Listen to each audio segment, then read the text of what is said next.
ಅಸ್ಸಲಾಮು ಅಲೈಕುಮ್ ವರಹಮತುಲ್ಲಾ. Ustad kitchen YouTube ಚಾನಲ್ಗೆ ಎಲ್ಲರಿಗೂ ಸ್ವಾಗತ. ನಾನಿವತ್ತು ಚಿಕನ್ ಮಾಮೋಸ್ ರೆಡಿ ಮಾಡ್ತಾ ಇದ್ದೀನಿ. ತುಂಬ ಚೆನ್ನಾಗಿರುತ್ತೆ ಫ್ರೆಂಡ್ಸ್. ನೀವೆಲ್ಲರೂ ಕೂಡ ಮನೆಯಲ್ಲಿ ಟ್ರೈ ಮಾಡಿ. ಈ ವಿಡಿಯೋ ಇಷ್ಟ ಆದರೆ ಲೈಕ್ ಮಾಡಿ, ಶೇರ್ ಮಾಡಿ, ಕಮೆಂಟ್ ಮಾಡಿ, ಸಬ್ಸ್ಕ್ರೈಬ್ ಮಾಡಿ, ಬೆಲ್ ಐಕಾನ್ ಒತ್ತಿ. ಬನ್ನಿ ಚಿಕನ್ ಮಾಮೋಸ್ ಮಾಡೋದು ಹೇಗೆ ಅಂತ ನೋಡುವ. ನಾನೀಗ 1 ಕಪ್ ಗೋಧಿ ಹಿಟ್ಟು ತಗೊಂಡಿದ್ದೀನಿ. ಜರಡಿ ಮಾಡಿದ್ದು ಒಂದು ಬೌಲಿಗೆ ಹಾಕ್ತಾ ಇದ್ದೇನೆ. ಇದಕ್ಕೆ 1 ಟೀ ಸ್ಪೂನ್ ಉಪ್ಪು, 1 ಟೇಬಲ್ ಸ್ಪೂನ್ ಆಯಿಲ್. ಇದನ್ನೀಗ ಚೆನ್ನಾಗಿ ಮಿಕ್ಸ್ ಮಾಡಬೇಕು. ನಂತರ ಇದನ್ನು ಸ್ವಲ್ಪನೇ ನೀರು ಹಾಕಿ ನಾವು ಚಪಾತಿಗೆ ಮಿಕ್ಸ್ ಮಾಡ್ತೀವಲ್ಲ ಅದೇ ಥರ ಮಿಕ್ಸ್ ಮಾಡಬೇಕು. ಇದನ್ನೀಗ 20 ನಿಮಿಷ ರೆಸ್ಟ್ ಮಾಡಲು ಇಡ್ತೇನೆ. ಈಗ ಮೋಮೋಸ್ಗೆ ಬೇಕಾದ ಚಿಕನ್ ಸ್ಟಫಿಂಗ್ ರೆಡಿ ಮಾಡೋಣ. ನಾನೀಗ ಸ್ಟಫಿಂಗ್ ರೆಡಿ ಮಾಡಲು ಒಂದು ಪಾತ್ರೆ ಗ್ಯಾಸಲ್ಲಿ ಇಟ್ಟಿದ್ದೇನೆ. ಇದಕ್ಕೆ 2 ಟೇಬಲ್ ಸ್ಪೂನ್ ಆಯಿಲ್ ಹಾಕ್ತೇನೆ.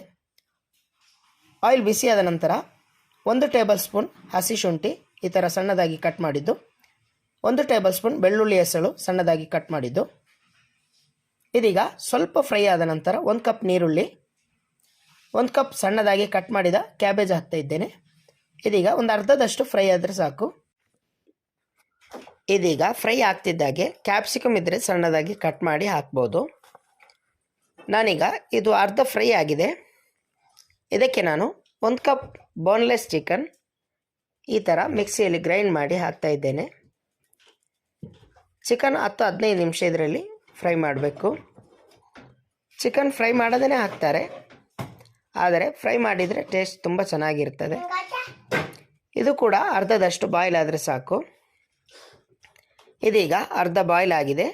ಇದಕ್ಕೆ ನಾನು ಮಸಾಲ ಪೌಡರ್ ಹಾಕ್ತಾ ಇದ್ದೇನೆ. 1 ಟೀ ಸ್ಪೂನ್ ಅರಿಶಿನ ಪುಡಿ, 1 teaspoon garam masala, 1 teaspoon pepper powder, 1 teaspoon ಮೆಣಸಿನ ಪುಡಿ, ಆಮೇಲೆ ರುಚಿಗೆ ತಕ್ಕಷ್ಟು ಉಪ್ಪು. ಆಮೇಲೆ ಇದಕ್ಕೆ ನಾನು ಅರ್ಧ ಟೇಬಲ್ ಸ್ಪೂನ್ ಚಾಟ್ ಮಸಾಲ ಹಾಕ್ತಾ ಇದ್ದೇನೆ. ಇದು ಆಪ್ಷನಲ್ ಇದ್ದರೆ ಹಾಕ್ಬೋದು. ನಂತರ ಇದನ್ನು ಒಂದು 5-6 ನಿಮಿಷ ಫ್ರೈ ಮಾಡಬೇಕು. ಯಾಕಂದರೆ ಮಸಾಲೆ ಪೌಡರ್ ಹಾಕಿದ್ವಿ, ಅದರ ಹಸಿ ವಾಸನೆ ಎಲ್ಲ ಹೋಗಬೇಕಲ್ಲ, ಅದಕ್ಕಾಗಿ. ನಾನೀಗ ಇದಕ್ಕೆ 1 ಟೇಬಲ್ ಸ್ಪೂನ್ ಟೊಮ್ಯಾಟೊ ಸಾಸ್ ಹಾಕ್ತಾ ಇದ್ದೇನೆ. ಇದನ್ನು ಸ್ವಲ್ಪ ಮಿಕ್ಸ್ ಮಾಡಿದ ನಂತರ 1 ಟೇಬಲ್ ಸ್ಪೂನ್ ಕೊತ್ತಂಬರಿ ಸೊಪ್ಪು ಹಾಕ್ತಾ ಇದ್ದೇನೆ. ನೋಡಿ, ಇದು ನಮ್ಮ ಮನೆಯಲ್ಲಿ ಬೆಳೆದ ಕೊತ್ತಂಬರಿ ಸೊಪ್ಪು. ನಾವು ಅಂಗಡಿಯಿಂದ ತಂದ ಕೊತ್ತಂಬರಿ ಸೊಪ್ಪು ಹಾಕ್ಬೋದು. ನಾನೀಗ ಇದನ್ನು ಹಾಕಿ ಮಿಕ್ಸ್ ಮಾಡ್ತೇನೆ. ಮೋಮೋಸಿಗೆ ಬೇಕಾದ ಚಿಕನ್ ಸ್ಟಫಿಂಗ್ ರೆಡಿಯಾಗಿದೆ. ಇದನ್ನು ಸೈಡಿಗೆ ಇಡೋಣ. ಈಗ ನಾನು ಕಲಿಸಿಟ್ಟ ಹಿಟ್ಟು 20 ನಿಮಿಷ ಆಗಿದೆ. ಈಗ ಮೋಮೋಸಿಗೆ ಬೇಕಾದ ರೀತಿಯಲ್ಲಿ ಚಪಾತಿ ರೆಡಿ ಮಾಡುವ. ಈಗ ಇದನ್ನು 2 ಉಂಡೆಯನ್ನಾಗಿ ಮಾಡಿ ಕಿಚನ್ ಕೌಂಟರ್ ಟಾಪ್ ಕ್ಲೀನ್ ಮಾಡಿದ ನಂತರ ಸ್ವಲ್ಪ ಗೋಧಿ ಹಿಟ್ಟನ್ನು ಹಾಕಿ ಇದನ್ನು ಲಟ್ಟಿಸ್ಕೋಬೇಕು. ತುಂಬ ತೆಳುವಾಗಿ ಮಾಡೋದು ಬೇಡ, ಸ್ವಲ್ಪ ದಪ್ಪನೇ ಇರಲಿ. ನಂತರ ರೆಡಿ ಮಾಡಿದ ಚಪಾತಿ ಮೇಲೆ ಈ ಥರದೊಂದು ಬೌಲನ್ನಿಟ್ಟು ಸ್ವಲ್ಪ ಪ್ರೆಸ್ ಮಾಡಿ ಕಟ್ ಮಾಡಿದರೆ ಮೋಮೋಸ್ಗೆ ಬೇಕಾದ 4 ಚಪಾತಿ ರೆಡಿ ಮಾಡ್ಬೋದು. ಈ ಥರ ಎಲ್ಲವನ್ನು ನಾನು ಮಾಡ್ತೇನೆ. ಈಗ ಮೋಮೋಸ್ಗೆ ಬೇಕಾದ ಚಪಾತಿ ರೆಡಿಯಾಗಿದೆ. ಈ ಥರ ಎಲ್ಲವನ್ನು ನಾನು ಮಾಡಿಡ್ತೇನೆ. ಈಗ ಎಲ್ಲ ರೆಡಿಯಾಗಿದೆ.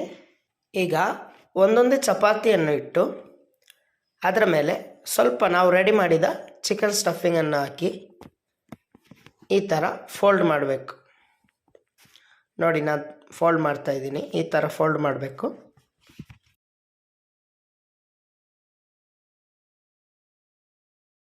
ನಂತರ ಇದರ ಮೇಲ್ಗಡೆ ಭಾಗವನ್ನು ಈ ಥರ ಪ್ರೆಸ್ ಮಾಡಬೇಕು. ನೋಡಿ, ಈ ಥರ ಆಗಿದೆ. ಇನ್ನೊಂದು ಸ್ಟೈಲ್ನಲ್ಲಿ ಕೂಡ ಮಾಡ್ಬೋದು. ಈ ಥರ ಚಪಾತಿಗೆ ಸ್ಟಫಿಂಗನ್ನು ಹಾಕಿ ಒಂದು ಸೈಡ್ ಮಾತ್ರ ಫೋಲ್ಡ್ ಮಾಡಿ ಈ ಥರ ಪ್ರೆಸ್ ಮಾಡಬೇಕು. ನೋಡಿ, ಈ ಥರ ಆಗಿದೆ. ಇದೇ ಥರ ಎಲ್ಲವನ್ನು ನಾನು ಮಾಡ್ತೇನೆ. ಈಗ ಎಲ್ಲ ರೆಡಿಯಾಗಿದೆ. ಈಗ ಇದನ್ನು ಬಾಯ್ಲ್ ಮಾಡೋಣ. ನಾನೀಗ ಒಂದು ಇಡ್ಲಿ ಪಾತ್ರೆಗೆ ಸ್ವಲ್ಪ ಆಯಿಲನ್ನು ಸ್ಪ್ರೆಡ್ ಮಾಡಿ ಒಂದೊಂದನ್ನೇ ದೂರ ಇಡ್ತಾ ಇದ್ದೇನೆ. ಒಂದಕ್ಕೊಂದು ಅಂಟ್ಕೊಳ್ಳುತ್ತಲ್ಲ, ಅದಕ್ಕಾಗಿ ನಾನು ದೂರ ಇಡ್ತಾ ಇದ್ದೇನೆ. ನೋಡಿ, ಈಗ ಎಲ್ಲವನ್ನು ನಾನು ಇಟ್ಟಿದ್ದೇನೆ.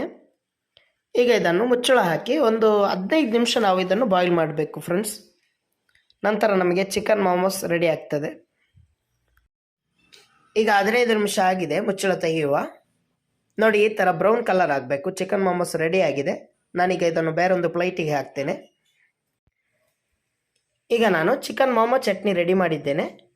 ಚಿಕನ್ ಮೋಮೋ ಚಟ್ನಿ ರೆಡಿ ಮಾಡೋದು ಹೇಗೆ ಅಂತ ನಾನು ಇನ್ನೊಂದು ವಿಡಿಯೋದಲ್ಲಿ ನಾನು ತೋರಿಸಿಕೊಡ್ತೇನೆ.